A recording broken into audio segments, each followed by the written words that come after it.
Welcome to Amusing Jews, where we celebrate Jewish contributors and contributions to American popular culture. I'm Jonathan Friedmann. And I'm Joey Angelfield. Producer-engineer Mike Tomren is working somewhere behind the scenes. Amusing Jews is a project of Adat Chaverim, Congregation for Humanistic Judaism, the Jewish Museum of the American West, and Atheists United Studios.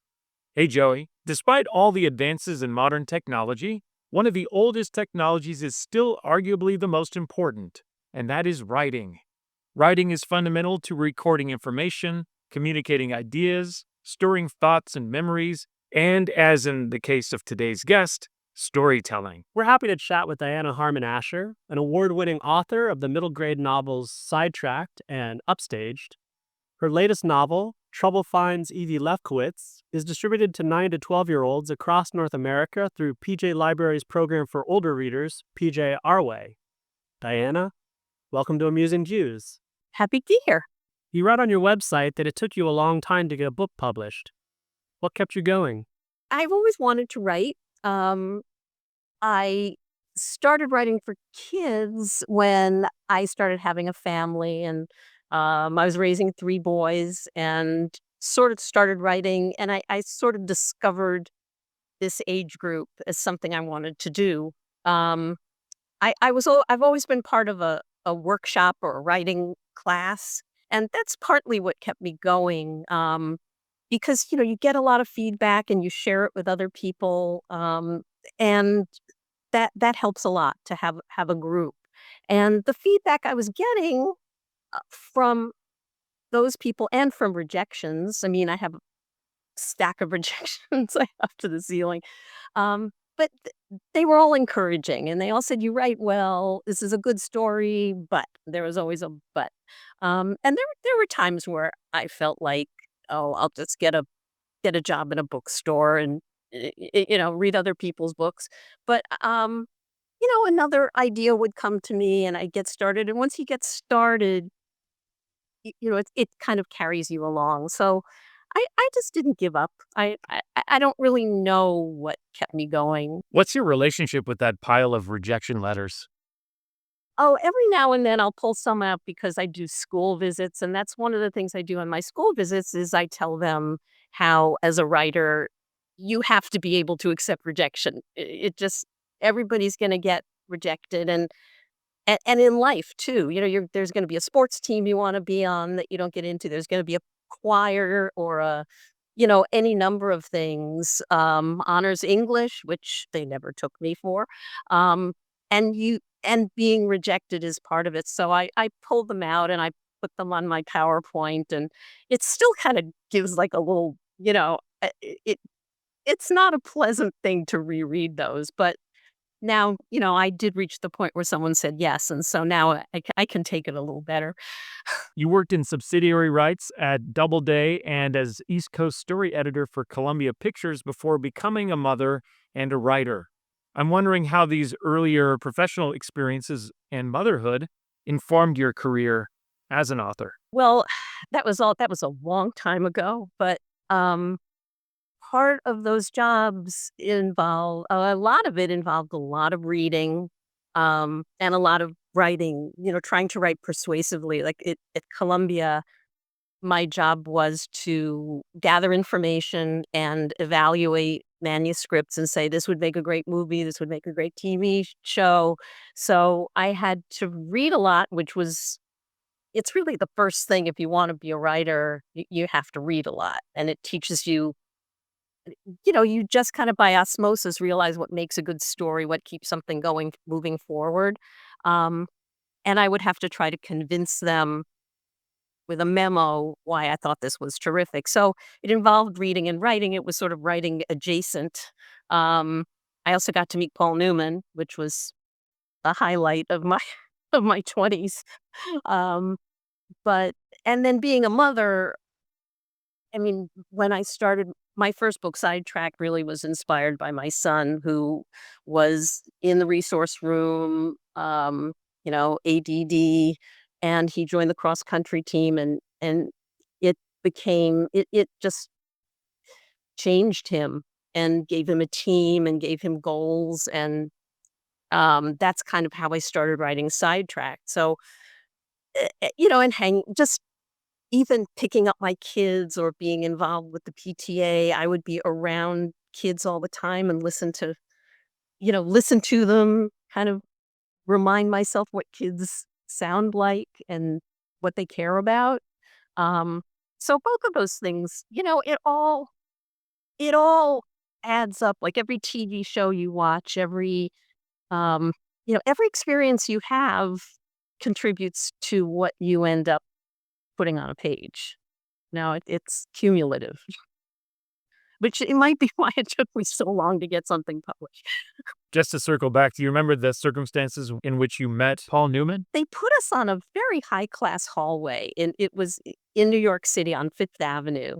Um, and Paul Newman wanted an office, he and Joanne Woodward needed a small office, and they gave him the office down the hall. So he wasn't there so much. He had a staff, but whenever he came in, like everything just stopped. And then we were all women, and we would all just watch him go by. But he was very nice. I mean, he stayed to himself, obviously, but and he still was just those eyes. Enjoying the show? Click like and subscribe. Writing middle grade books comes with specific challenges, not only making sure that the characters and situations are relatable to younger readers, but also making the books readable. What's your approach? I always want to have a lot of humor in my books because I one of the things that got me writing in the way that I write was as my kids were getting assigned reading in those grades, so much of it was just so sad. You read stuff like, The Day No Pigs Could Die and Bridge to Terabithia, and I was just thinking, like how can kids love reading if every read is just so depressing. Either that or just hilariously funny, but kind of vapid. So I tried to kind of find a middle ground where I'm telling the story in a funny way. I just try on every page to have something that reads fun or even when it's serious, told in an interesting way. Um, I mean, Trouble Finds Evie Lefkowitz is about a girl who's lost her father and her mother is dating and a lot of other stuff, but it's kind of a funny book. I mean, if those two things can go together, I didn't want to approach. I mean, it's based on my experience losing my father, but I didn't want to give kids like a woe is me kind of experience. So I guess that's how I approach it. I want it to be a good reading experience for kids because I want them to love reading. Yeah, I was a reluctant reader as a youngster, and for some reason, I only remember encountering Gary Paulson as the author. I mean, I didn't like it so much, but like it seemed like that's all that there was. Now there are incredible people writing for middle grades. I mean, I'm reading books all the time that just blow me away. So things have changed. That was my oldest son is 40. So when we're talking 30 years ago when it wasn't really a genre yet. I think there was young adult, and then there was kind of Beverly Cleary and Gary Paulson was big. I mean, he's a great writer, but it's tough stuff, you know. But now there's just so much good stuff out there. So it's come a long way. I mean, I was also a reluctant reader, I mean, but also I really did enjoy reading Trouble Finds Evie Lefkowitz, and I kind of got the sense of your writing style throughout it. I thought, it sort of reads like a middle schooler thinks, but it also sort of read like maybe you were writing yourself into it, and I sort of also saw the cumulative approach and how there was fun on pages, even when there were, sentimental things that sort of tugged at my heartstrings. And even as a full-grown, mostly full-grown adult, I would say it was an enjoyable read for me. And I started thinking about the youngsters who I have tutored and overseen, and thinking about how they would approach this book and how they would enjoy it. And yeah, I agree with you. I think there has been a lot more written in that area. So I think it's cool that you find yourself in that genre. You agree with one of your teachers who said that every character you create contains a piece of yourself. Do you have this in mind when you're creating a character, or is this something that you realize later on? I mean, with this book, obviously it had a lot to do with me. With my second book, Upstaged, it also was based on something that happened to me where I was cast in The Music Man as one of the barbershop quartet members. So I had to dress up as a boy with a mustache and a hat, and she's very shy, and I was pretty shy. So there I knew it was obvious that the character had a lot in common with myself. With Sidetracked, I kind of thought I was writing a character, um, and then there was a point with someone in a writing group, and I had Sidetracked was selected by the American Booksellers Association as it's called Indies Introduced. That they pick out their favorite debut novels, and that was one of them. And I got to read a little bit of it at the big ABA convention, and I said to her something like, "Well, what if that was like the best it's ever going to get? Like it's all downhill from here." And she said, "You are so Joseph," because that was my main character, and that was exactly what he would he's always kind of thinking of what could go wrong. Um, so I realized, yeah, I'm kind of Joseph too, and I'm kind of Heather, who is, and I don't think there's any part of me in the bullies that I write, or the bad. There's this kind of prima donna in Upstaged. I don't think there's any of me in her, but if I thought about it, I probably could find some. It's easy to fall back on stereotypes and cliches when writing Jewish characters, but yours are authentic in a way that invites readers of all backgrounds. How important is it to get these characters right? Trouble Finds Evie Lefkowitz, I started a long time ago. It was one of those rejected manuscripts. It was very, very different, and I just put it away. And when I went back to it, and Evie's father was a teacher, and it was all kind of it was all kind of vanilla. Um, and I just decided that I wanted to explore a young girl's feelings about losing her father, and I might as well use my own experience because that's what I knew. And so I made her father a cantor, and I made her actively Jewish in a way that my other characters haven't been. Um, and I specifically wrote it, I tried to explain things in a way that I didn't just want a Jewish readership. I wanted to introduce other kids to a Jewish girl who's not, she's very American, very, you know, um, it's a Reform congregation, and she's culturally Jewish. She loves her temple, but that's not all she is. She's not just she it that's not the whole thrust of the book, and I did that intentionally because I find a lot of books featuring Jewish characters to be only about Judaism.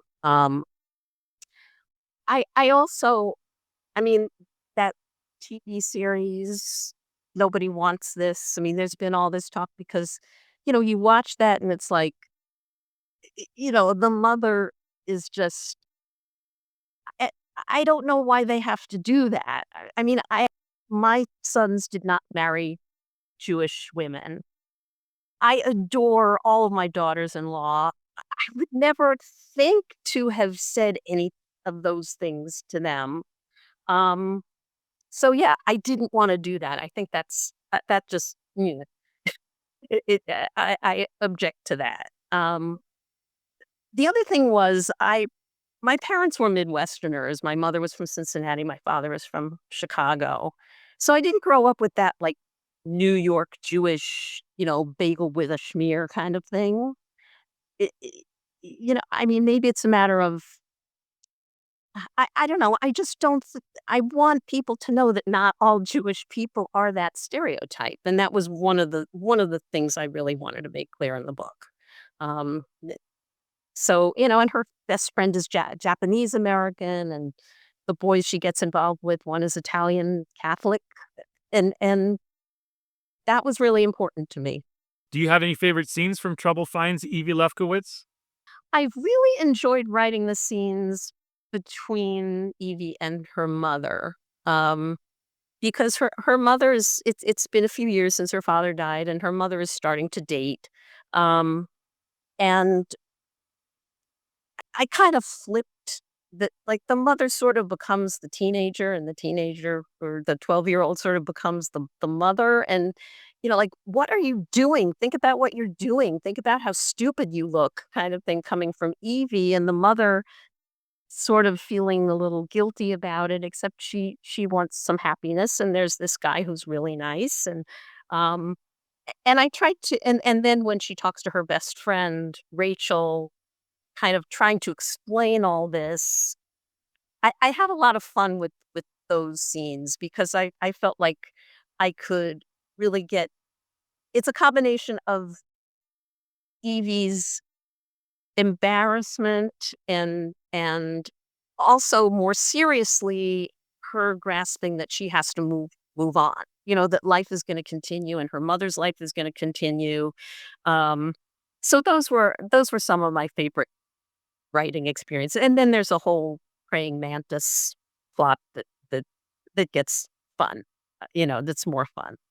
Um, but I don't want to give it away. Yeah, I was actually wondering if, maybe it's sort of teasing because I noticed it on the bottom of the pages of the book and I thought, oh, that's kind of fun. Yeah, there's a little praying mantis go. Yeah, yeah. Well, there's this science experiment where some praying mantises have some very strange habits, let's put it that way, and so they decide that they have to do something about it, and so that that's part of the fun of the book, and it kind of lightens up the more serious stuff that goes on. Would you say it was fun to write? Because I found it pretty enjoyable to read, and I think it would probably have been pretty fun to write. Yeah, yeah, it was fun to write. Sometimes logistics can be hard to write. I mean, it takes a lot of time because you want to tell the reader, you want to tell a kid what's going on, but on the other hand, you can get really stuck in, he moved to his right and she moved to the left, and you have to figure out what to put in and what to leave out to still keep it going. Um, so it took some time, but yeah, it was fun because it's there are a lot of dynamics among the kids that come out in the heist. Um, and it's also it brings out it kind of brings out the hero in unexpected characters. Apropos of your previous work, do you think it's something that might be a candidate for being made into a TV or film? I don't know. I haven't. No one has really been interested in making a TV movie or film out of my book so far, but they're out there. They have though. All I just found out that this book, in addition to my other two, were published in Japan, and they just decided that they're going to be publishing this one too, which has me very excited because it's just been an incredible experience. My husband and I went to Japan and spent time with the translator and the editor and the publisher, and for some reason they really like my books, and kids over there really like them. Um, so that's been really exciting, and now knowing that this third one is going to be published, maybe it'll give us another reason to go back to Japan. Do you have any advice for the aspiring authors in our audience? Don't quit, no matter how many rejections you get, but listen to the criticism. That's one thing I always tell people. Like if you're in a writing group and someone says, this is coming across a certain way, or I don't get this, or this isn't clear. And your first reaction is always to get defensive, because you put your heart and soul into something, and, um, you want to say, well, you're wrong. Like sleep on it and take it in. And very often they're right. And if it's not coming through to the reader, then maybe you have to rethink what you've written. I mean, there are times when people will just say stupid things, and yeah, you just ignore them. But getting feedback like that is really important. And, even if editors or agents are saying things like, you write well, but even if it's just they're trying to make you feel good, make it fe- make let it make you feel good. Just take that as encouragement, and always try to do better. Um, I think write what you want to write is really important advice, because I've been to hopeful writers conventions where people are asking, what do they want? What are they looking for? What's hot right now? And if you try to do that, first of all, when you finish, they will have moved on to something else. And you're not going to be writing what you want to write. And then that's all you can do. And if people don't like it, people don't like it. But, you know, um, and the other thing is you have to move on. That if you've submitted something and the answer is no, start something else. Or even before it's been rejected, start something else. Because if you get stuck on one thing, it's you're not moving ahead. And it's always good to keep moving ahead and try something new. And that's coming from someone who I'm not one of those people who has ideas flying out of my brain. I struggle with plot, and I struggle with story ideas. So it's not always easy, but just find something else to write and get started on something else. And I think that's good advice. Well, thank you so much, Diana, for joining us. Oh, thank you. This has been fun. And to our audience, now back to your regularly scheduled lives. Amusing Jews is here to amuse you. If you like being amused, go ahead and click like and subscribe.